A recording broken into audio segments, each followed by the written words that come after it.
একটা খবর তো নেবেন নাকি? এগুলি ভাইবা নিচ্ছেন। যোগ্য লোককে আপনি মসজিদের কি বানাবেন? ইমাম। আমি কতজন লোকের ইমাম? ৫,০০০। এত কিছু দেখছেন।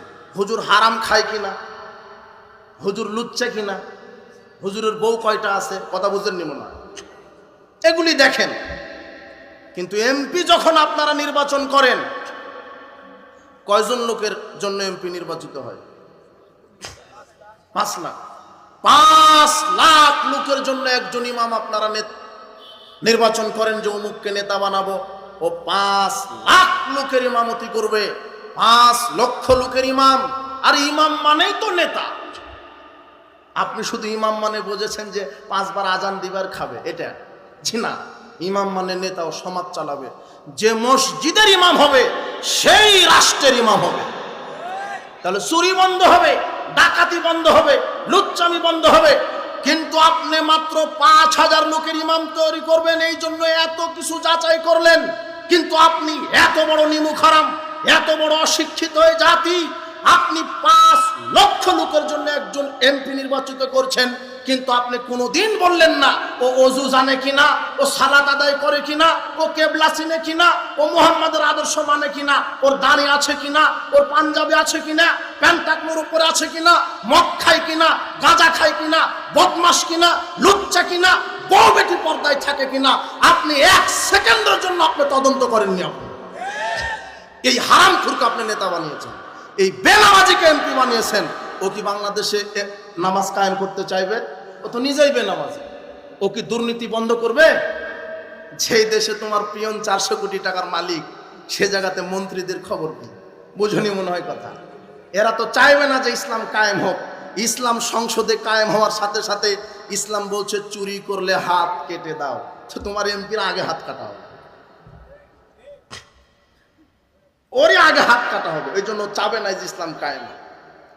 ইসলাম বলছে যে জেনা করলে, বিবাহের পরে জেনা করলে তাকে মেরে ফেলে দাও। তো তোমার নেতাকে আগে মারা লাগবে কেন? ও যে কত নারীর সাথে সম্পর্ক, ও তো চাইবে না।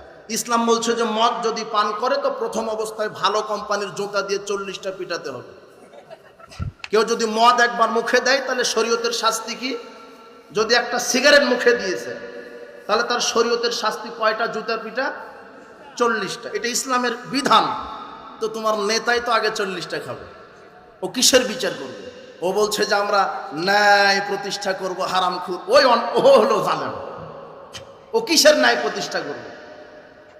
ওর পকেটের সিগারেট, ওর দুর্নীতির মাল, ও চুরির মাল। তোমার মেম্বার সাহেবের কাছে তোমার মায়ের জন্য বিধবার কাট করতে গেছ, মেম্বার বলছে যে ২,০০০ টাকা লাগবে। কয় হাজার টাকা লাগবে? মাদ্রাসার প্রিন্সিপালের কাছে গেছো তুমি সুপারিশ নিতেও বলছে যে ২ লক্ষ টাকা আমার জন্য চা খাওয়ার জন্য রেখে দিতে হবে। মাদ্রাসার প্রিন্সিপালের ২ লক্ষ লাগে চা খেতে। সব জায়গাতে হারামখোর, দুর্নীতিবাজ। শোনেন, আগামীতে আল্লাহর নিকটে দোয়া করি প্রতিপালক এক অভ্রান্ত সত্য নেতা বাংলাদেশে পাঠাও, যে কোরআন সুন্নাহর বিধান দিয়ে বাংলাদেশকে আলোকিত করে দিতে পারে, জুলুম শিরক বিদআত মুক্ত করে দিতে পারে। কোরআন সুন্নাহর দিকে আমাদেরকে ফিরে আসতে হবে। এছাড়া কোনো পথ নেই।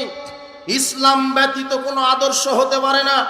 মুহাম্মদ সাল্লাল্লাহু আলাইহি ওয়াসাল্লামের আদর্শ ব্যতীত কোনো আদর্শ হতে পারে না।